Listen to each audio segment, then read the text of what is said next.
I found a box of her letters in the back of the truck and I almost didn't say anything. That's the part I keep coming back to.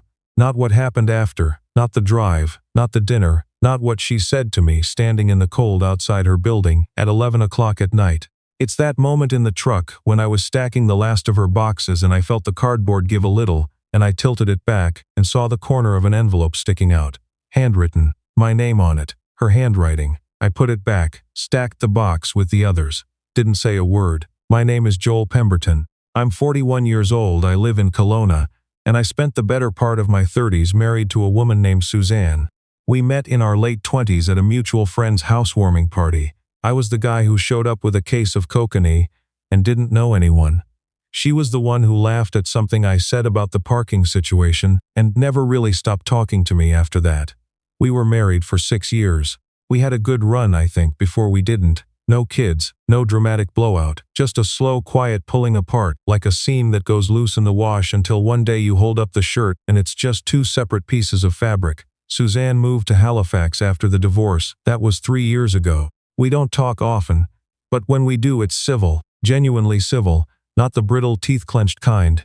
I think we both meant it when we said we wished each other well. It just didn't make sense to stay.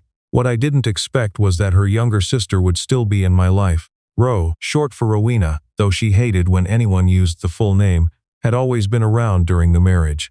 She was 4 years younger than Suzanne, lived in Penticton, and came down to visit a few times a year. She was the kind of person who walked into a room and immediately started reorganizing the energy in it.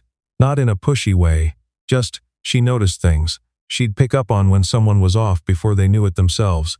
She remembered details. If you mentioned once that you liked a certain kind of tea, she'd show up 3 months later with a box of it and not make a big deal out of it. We'd gotten along well, Ro and I. After the divorce, I figured that was over. Suzanne would take her family and I would take mine, and that was how it worked. But Ro texted me about 6 months after everything was finalized. Nothing heavy, just a link to a terrible movie we'd all watched together once and a note that said, "This came up on my algorithm and now I'm suffering alone, thought I'd spread the misery." I laughed and sent something back. And then somehow, slowly, we kept doing that. It wasn't romantic. I want to be clear about that because I think it's easy to look back on something and reframe it in light of what came later. At the time, it felt like maintenance, almost, like keeping a small fire going in a wood stove so the pipes don't freeze. We texted maybe once a week, caught up on the phone every couple of months. She'd ask how work was going. I drove transport logistics for a regional company and there was always something to complain about. I'd ask about her job, her apartment, the guy she'd been seeing in Penticton, who turned out to be significantly less interesting than advertised. I didn't think anything of it. I didn't let myself. Then she called in late October and said she was moving to Kelowna. She'd gotten a contract position with an insurance firm downtown, decent pay, and her lease in Penticton was up anyway. She'd already found a place, a 1-bedroom in the South Pandosi area, 3rd floor, move-in date November 1st. She mentioned it the way you mention a logistics update, not a life change. "I figured I should tell you before you just randomly saw me at Superstore," she said. "I appreciate that," I said. There was a pause. "It's not weird, right?" she asked. I said no, I meant it. I don't think I was lying to myself at the time. I genuinely thought Kelowna is a city, people move here, it doesn't have to mean anything. Then she asked if I had a truck. I do. I have a half-ton Silverado that I've owned for 8 years and that has hauled approximately everything I've ever needed hauled, and several things I didn't. I said yes, I had a truck. She said she only had a few pieces of furniture and didn't want to pay for a full moving company. I said I'd help, and that is how I ended up driving to Penticton on a cold Saturday in November to help my ex-wife's sister move into an apartment 40 minutes away from where I lived. I told myself it was just a practical favor. I was genuinely not wrong about that. It was a practical favor. She had a couch, a bed frame, a desk, a bookshelf, and a modest but unreasonable number of boxes. It took 2 trips and about 6 hours in total, including lunch at a diner off the highway where we split a club sandwich, and she talked about the new job and I talked about the transmission issue I'd been putting off fixing. Normal conversation, easy conversation, the kind you don't have to try for. It was on the 2nd trip, when I was loading boxes into the truck bed, that I picked up the one that felt different. The cardboard was older than the others. You could tell by the color and the soft way it gave at the corners. The tape along the top was that clear packing tape that yellows after a few years. My name was on one of the envelopes visible through the open flap. I didn't read anything. I tilted the box back, leveled it, slid it into the truck next to a lamp and 3 bags of winter gear. I told myself it was probably nothing. Old card, Christmas or birthday, something she'd held on to out of habit. People keep things. I kept things. I had a shoebox in my closet with a ticket stub from a Canucks game Suzanne and I went to in 2017, and I couldn't have told you why. We got everything into the new apartment by late afternoon. Ro ordered Thai food, pad see ew and spring rolls from a place on Pandosi she'd already researched before she'd even moved in, and we ate it sitting on her couch that we'd had to angle through the doorframe twice before we got it right. She was in a good mood. The kind of mood you get when a stressful thing is finally done, and you realize it wasn't as bad as you thought.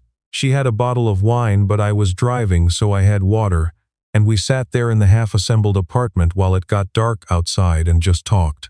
I don't remember the exact point the conversation shifted. It was gradual. We went from talking about the job to talking about what she'd been doing the past couple of years, and then somehow we were talking about her last relationship, the guy from Penticton, and she said something like, "I think I kept trying to find someone who made things feel easy, and I kept picking the wrong people and then wondering why it was hard." I said I knew what she meant. She looked at me in a way that was a little longer than usual. Then she looked at the spring rolls. "Can I say something and have you not make it weird?" she said. I said yes, even though something in my chest had already shifted slightly, like a weight redistributed. "I used to wonder," she said, "back when you and Suzanne were together, not in an active way. I want to be clear, I used to just occasionally think that you were exactly the kind of person I would have wanted to find. And I used to feel terrible about thinking that because it was about my sister, and I'd never act on it, so I just buried it. Hence the box." She said that last part quietly, almost to herself. I didn't say anything for a moment. The refrigerator in the kitchen kicked on and hummed. "The box with my name on it," I said. She closed her eyes briefly. I didn't realize it was visible. I was going to deal with that privately. "What's in it?" She set down her fork.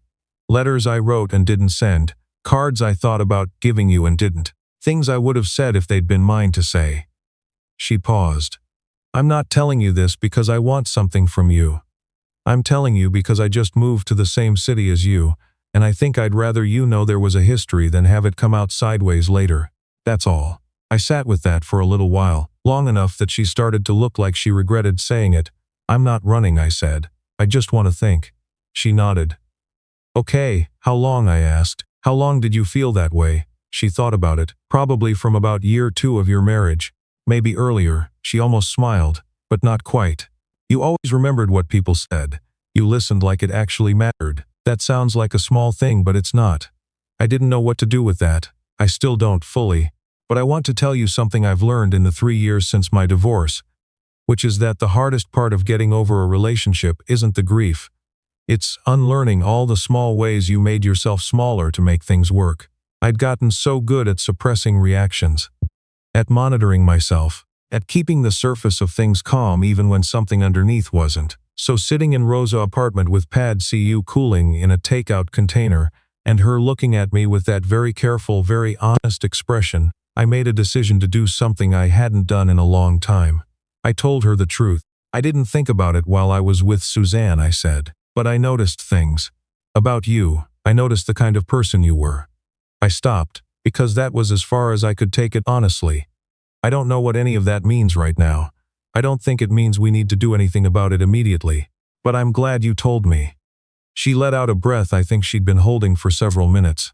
We talked for another hour after that. Not about the feelings, about everything else. About what her commute was going to look like, about a hiking trail she wanted to try in the spring, about whether I was ever going to fix the transmission or just drive the truck into the ground. Normal things. But the air was different. There was something that had been removed from it, some density that had been sitting there for years and now it was gone. I drove home around 11. The temperature had dropped and there was frost forming on the bridge over the lake. About halfway home my phone buzzed on the seat. I didn't look at it until I was parked in my driveway. It was Suzanne. Ro mentioned she was moving to Kelowna, said you were helping her move today. "I hope that's okay. I know it probably feels strange. I just wanted to say, I think it's actually really nice that you two stayed friends. She always thought a lot of you. Take care of yourself, Joel." I sat in the truck in the dark for a while. My breath was fogging in the cold.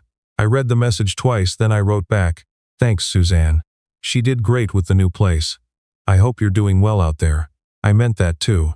There's a lot I still don't know about how things will go. Ro and I have had coffee twice since then. It's unhurried. There's no urgency. We're not two people in a movie rushing towards something. We're two people in their 30s and 40s who have already made enough bad decisions to know that the right things are worth taking slowly. What I know is this: she kept a box. For years, she kept a box. Not to use against me, not as leverage, just because some things are too heavy to hold and too important to throw away. And when the time came to put them down, she did it honestly, looking me in the eye, asking for nothing in return. I've known a lot of people who couldn't manage that. The box is in her storage locker now, she told me. She's not sure what she's going to do with it. I told her she didn't have to do anything with it. Some things can just exist without being resolved. She said that was the most at-peace thing I'd ever said. I told her the bar had been low. She laughed. And it sounded like something settling into place.